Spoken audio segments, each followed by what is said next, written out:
Hey guys, it's Lucas here again. It's Monday, so you know what that means. It's time for another review of HBO's True Detective. Today we have Season 1, Episode 5, which is entitled The Secret Fate of All Life. And if you haven't seen any of these videos before, these are spoiler heavy, so if you haven't seen this episode, do not watch this, or if you need to catch up, do that first before you watch this video. Well, after the crazy climactic shootout of last week's episode, I had no idea where this episode was really going to go, and I had no idea how they were really going to top last week's episode. And the show continues to surprise me in not only do they top themselves, but it's all organic. Everything just feeds into the story, and this one kind of is the opposite of last week's episode, where that one ended with a huge action sequence. This one kind of starts off with the action and then kind of lets the story handle the rest. And in this, we get Martin and Rust at Reggie Ledoux's cook site. What's important to notice is, again, Rust has been lying, and so is Martin, to the current detectives that are interviewing them, because last week he said he went to Alaska to go visit his sick father where he was really going undercover to bust the bikers. And this, they say there was this huge shootout with, this epic, turret firing everywhere.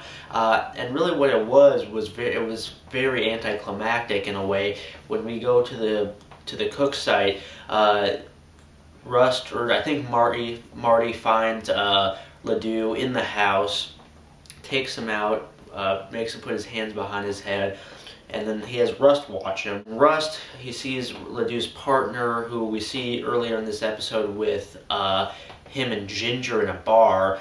That was a great scene. So that guy who they had the meeting with earlier is there. He tries to run. Rust shoots him, and there's something on his back. I don't know what it was, but whatever it is, it's some like homemade security system, as Rust puts it, and it basically just blows him up.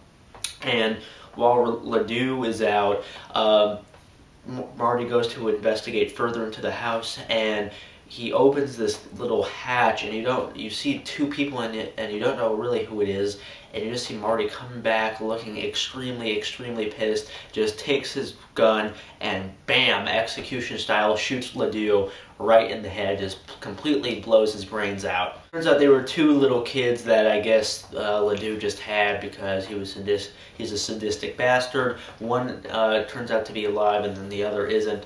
And basically they're hailed as heroes for solving the murder, but soon stuff definitely starts to complicate. Both of them give false testimonies to the police and to the department, basically again saying that it was this huge battle and everything went awry, but they managed to stop them. Marty says like the next 7 years or so were the good years, and we actually get the subplot that's introduced that one of his daughters, Audrey, becomes this, goth, this rebel goth, and she gets in trouble for basically having some kind of gangbang with two dudes somewhere, and Marty just flips out and slaps her, and you see like this, there's something definitely going to be happening to her in the next coming episodes, and Marty's temper is probably going to get the best of him again, probably leading to some more family issues. Now we've kind of moved away from 1995, and the past stuff is taking place in 2002, like I said, where the daughter's all grown up, and meanwhile we get this interrogation scene, this incredible interrogation scene with Rust and this guy who was convicted or was arrested of killing two people in, I guess, a pharmaceutical shop, admit to this murder.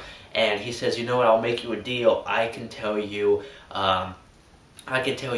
what happened to Dora Lang, or who was responsible for Dora Lang. And he's like, we already got that, you don't know anything. And then he brings up the Yellow King, and when Rust hears that, he just flips out. He starts slapping him, he starts putting him against the wall, he just basically freaks this guy out, and he's just extremely discombobulated now that he thinks that there might be someone out there, that he didn't catch the right guy. And also this name, Yellow King, obviously has some significance to him, so it'll be interesting to see who that Yellow King is, because it was mentioned in Dora Lang's journal. And this was a real turning point episode in the series, because from now we get a significant change in how the present is set up, because now we have the two detectives that have been interviewing them, and there's this whole incident where the guy that Matthew McConaughey was interrogating suspiciously killed himself in his holding cell, and now we get all this evidence to this murder, I believe in 2010, that the detectives bring to Rust's attention, and they show that his truck and he himself was there at the murder, and he was gone for about 10 years, and he resurfaces at this moment in Louisiana during this murder, obviously suspicious. And then they've been saying all these, epic kind of philosophical speeches he's been giving throughout the whole series, kind of indicate, he doesn't care too much about human life, so that's also going against him.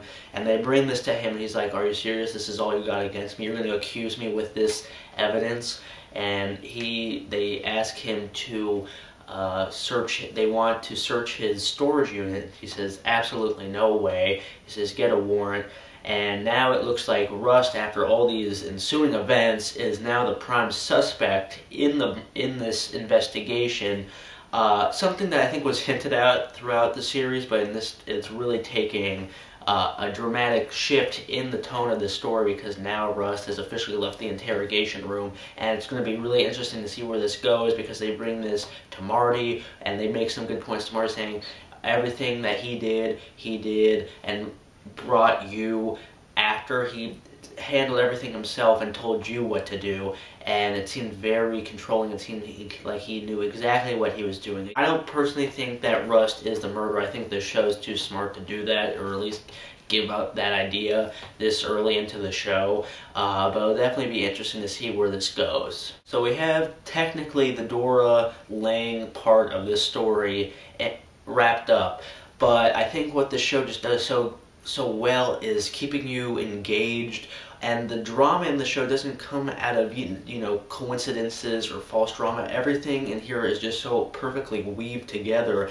especially in this episode with it ends with Rust going back and investigating, and he goes back to the school that they went to in like the third episode, and he finds all these lattice traps, which leads me to believe that maybe he has these lattice traps in his storage room because maybe he took them for evidence, which also would implicate him. I think that's my theory. I think the show really just keeps surprising us. It's so well written and so well planned that you honestly can't expect what's coming next. So I thought last week's episode probably couldn't be topped. I think that this is just as good as an episode for different reasons. And now that we have this whole, Rust part being the main suspect, I really don't know where this is going to go now, because now that whole chapter that we were focusing on is kind of over. So I can't wait to see where the series goes. Let me know what you thought of this episode. I thought it was pretty incredible. Let me know what your predictions are down below. If you like this review, you can subscribe for more, and I'll see you guys later. Stay tuned for next week.